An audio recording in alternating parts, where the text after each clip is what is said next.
Bismillahirrahmanirrahim. Assalamualaikum warahmatullahi wabarakatuh. Alhamdulillahirabbil alamin wassalatu wassalamu ala nabiyyina Muhammadin wa ala alihi wa ashabihi ajmain, amma ba'd. Santri kelas Munada yang semoga Allah Ta'ala muliakan, kita lanjutkan kembali pelajaran Al-Muyassar fi Ilmi Nahwi.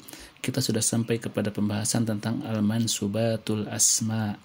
Apa saja Al-Mansubatul Asma atau isim-isim yang mansub? Mu'alif memberikan keterangan. Al-Mansubat, isim-isim yang mansub, isna asyara nau'an, 12 jenis. Wahia, yang pertama, al-maf'ulu bihi, maf'ul bih. Yang kedua, al-maf'ulu fi. Yang ketiga, al-maf'ulu li ajlih. Yang keempat, al-maf'ulul mutlaq. Yang kelima, al-maf'ulu ma'ah. Yang keenam, al-hal. 7, at-tamyiz. Kedelapan, al-mustathna.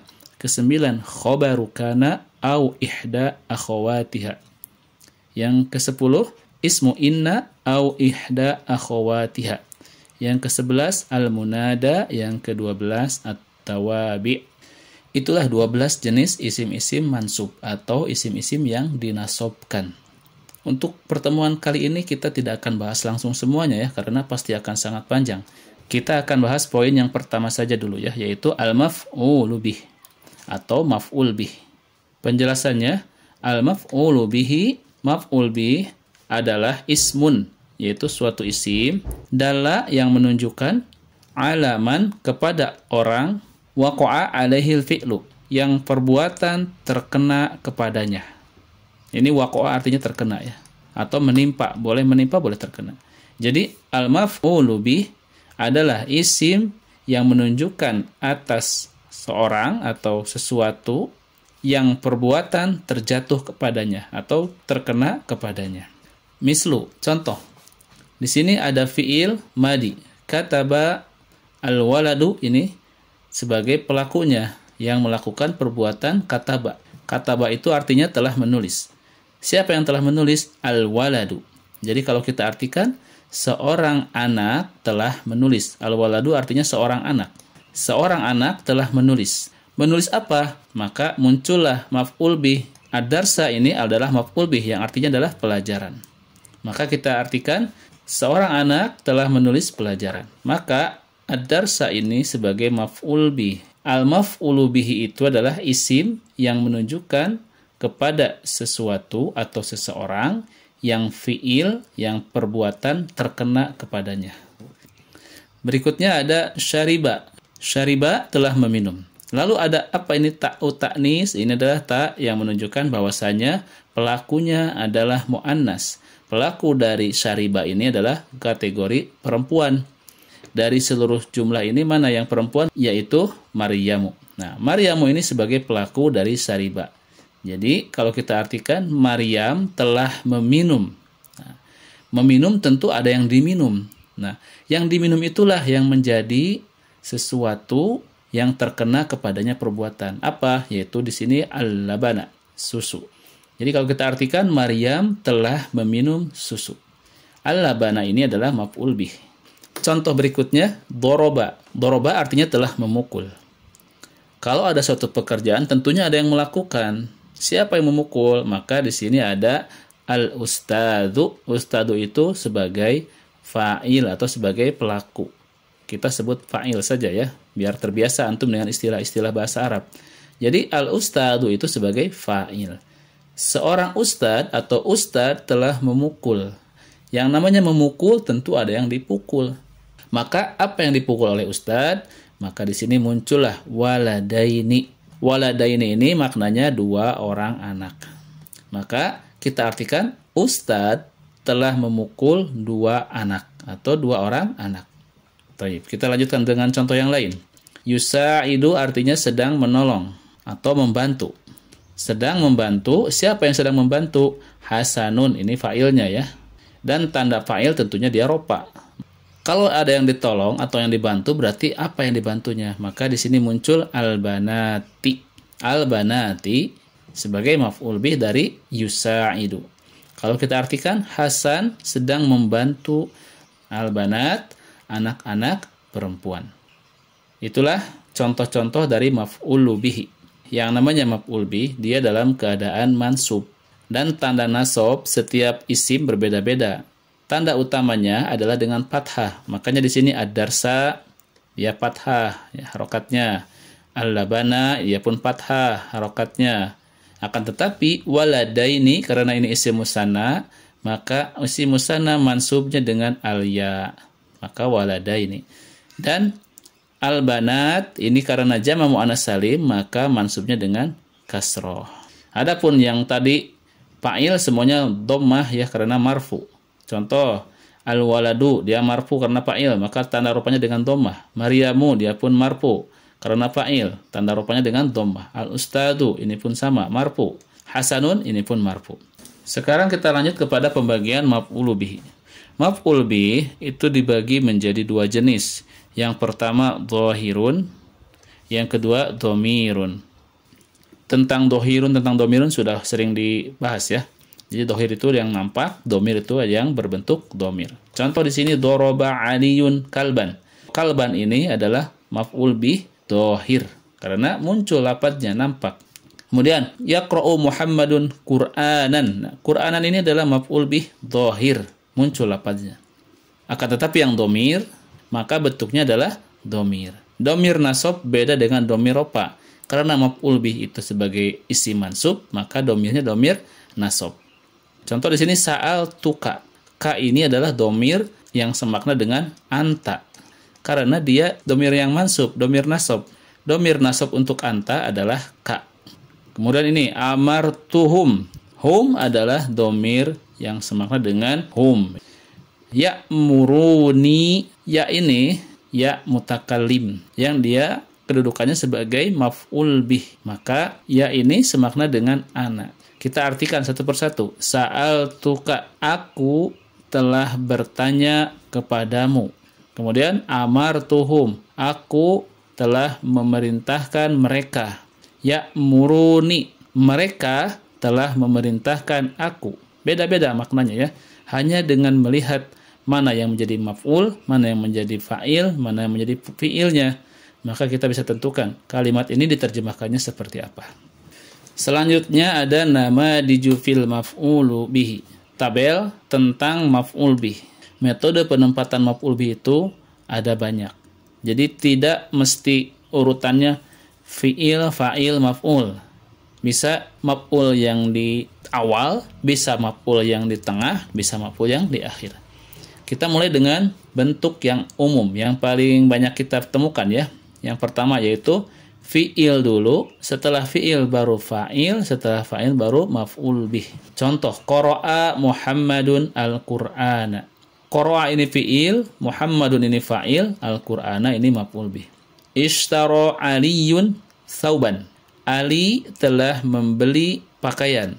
Sauban ini adalah maf'ul bih dan dia terletak di belakang setelah fi'il dan fa'il.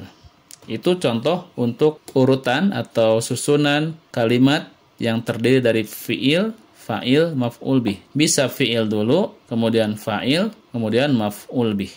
Yang kedua, urutannya bisa berubah. Bisa fi'il dulu, kemudian maf'ul. Nah, jadi tidak fa'il dulu, tapi dia maf'ulnya mendahului. Setelah maf'ul baru muncul fa'il. Contohnya mana? Sa'alan nabiyya rajulun. Seorang lelaki telah bertanya kepada Nabi. Jadi an-nabiyya ini adalah maf'ul bih. Contoh berikutnya, katabad darsa waladun.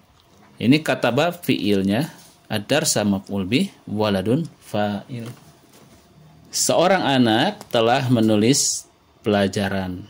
Ad-darsa ini sebagai maf'ul bih. Lalu bagaimana kita tahu bahwa yang mana maf'ul bih, yang mana fa'il? Kita lihat dari tanda i'rabnya. Kalau dia fathah berarti mansub. Yang menjadi isi mansub tentunya adalah maf'ul bih. Yang rajulun dia marfu sebagai fa'il, waladun marfu sebagai fa'il. Ini kalau ada harokatnya. Kalau tidak ada harokatnya bagaimana? Ini kita harus bisa mulai banyak berlatih. Ketika membaca bahasa Arab yang tanpa harokat, kita menentukan mana fa'il, mana fi'il, mana maf'ul bih, tentunya dengan feeling ya. Kita bisa melatih perasaan kita. Ketika membaca suatu lafaz yang dia tidak berharokat, kita bisa latih. mana nih yang cocok sebagai fa'il, mana yang cocok sebagai maf'ul. Dengan seperti itu, antum nanti akan terbiasa. Awal-awal mungkin susah menentukan mana fi'il, mana fa'il ketika dia harokatnya tidak ada.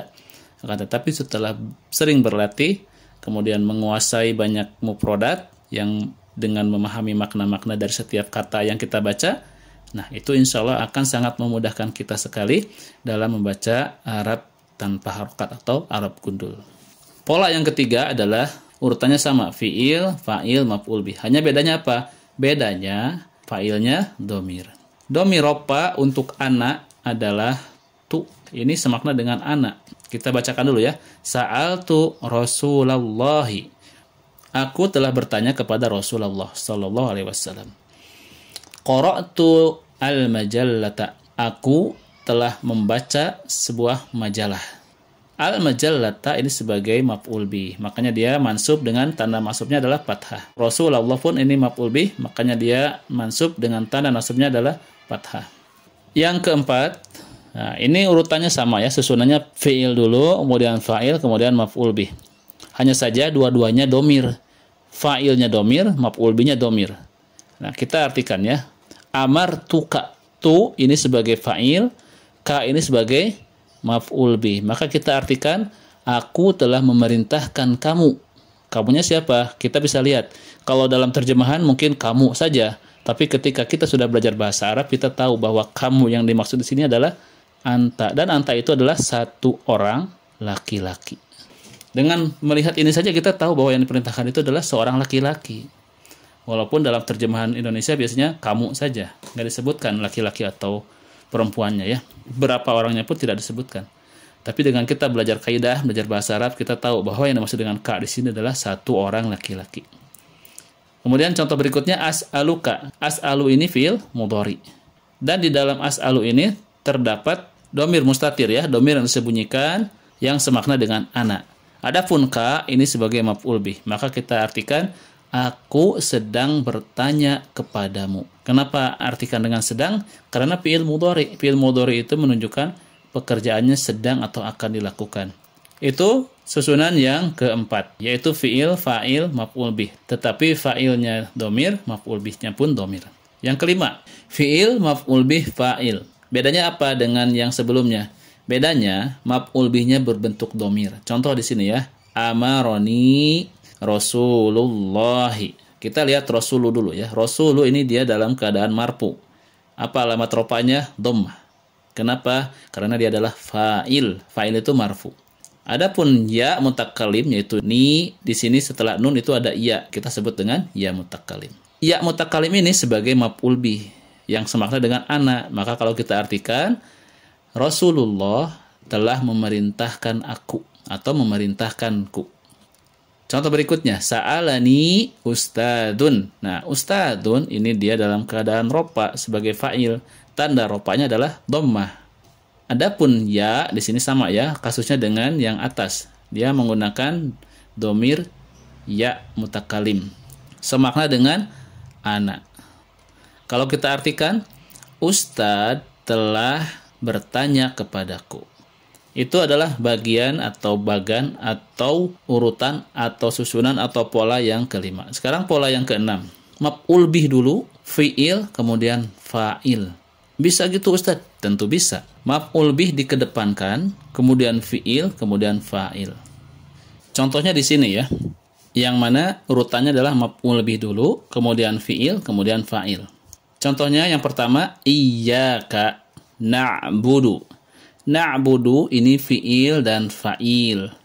Fi'ilnya adalah na'budu, fa'ilnya adalah domir mustatir yang semakna dengan nahnu. Iyyaka, nah ka ini adalah maf'ul bihnya. Maka kalau kita artikan iyyaka na'budu, hanya kepadamulah kami beribadah. Berikutnya, khubzan.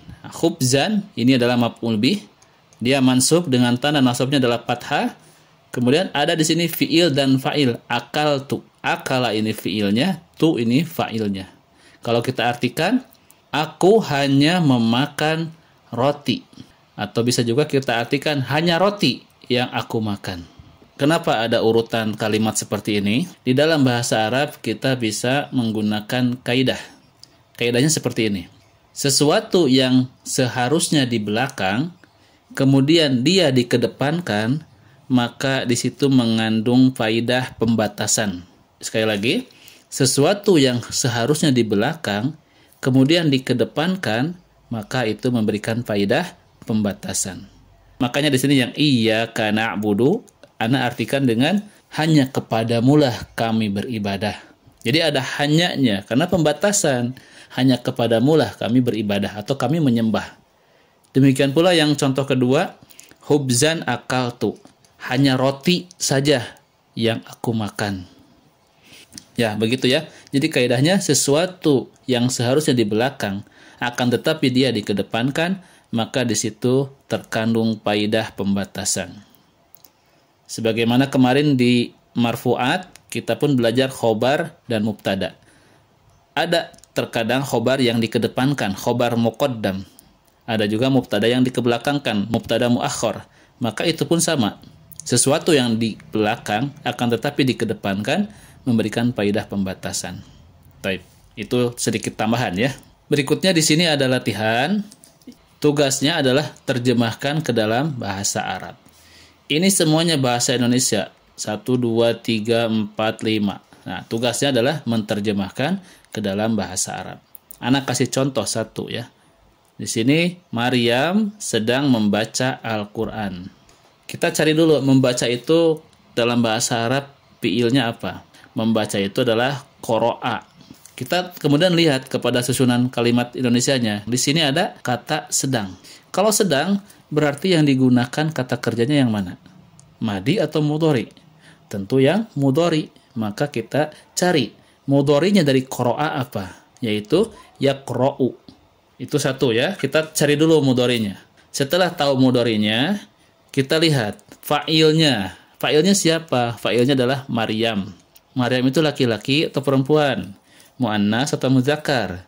Maryam itu adalah mu'annas. Maka kalau mu'annas, ingat kaidah fi'il yang sebelumnya, jika fa'ilnya mu'annas, maka fi'ilnya harus diberikan tanda mu'annas. Jika fi'il madi, maka berikan ta'u ta'nis as-sakinah. Jika fi'il mudhari, maka gunakan huruf mudhara'ahnya at-ta'u, huruf ta. Kita sudah dapat. Berarti kita pakai yang mudhari dengan mudhara'ah ta. Menjadi taqra'u, sedang membaca. Siapa? Yaitu Maryam. Kita tuliskan Maryamu. Lalu apa yang dibaca oleh Maryam? Di sini ada penjelasannya Al-Quran. Maka kita tuliskan juga objeknya. Al-Quran sebagai objek ya. Sesuatu yang dikenai kepadanya pekerjaan. Kita tuliskan aja Al-Quran. Lalu Al-Qurannya diharokati apa? Al-Quranu, Al-Qurani, Al-Qur'ana. Nah, itu yang menjadi tugasnya. Karena Al-Quran ini sebagai maf'ul bih, maka dia merupakan isim mansub. Isim mansub, tanda utamanya dengan fathah. Maka kita berikan harokat fathah. Menjadi taqra'u Maryamu Al-Qur'ana. Atau taqra'u Maryamul Qur'ana. Maryam sedang membaca Al-Quran. Nanti untuk tanda nasabnya dikembalikan kepada jenis isimnya.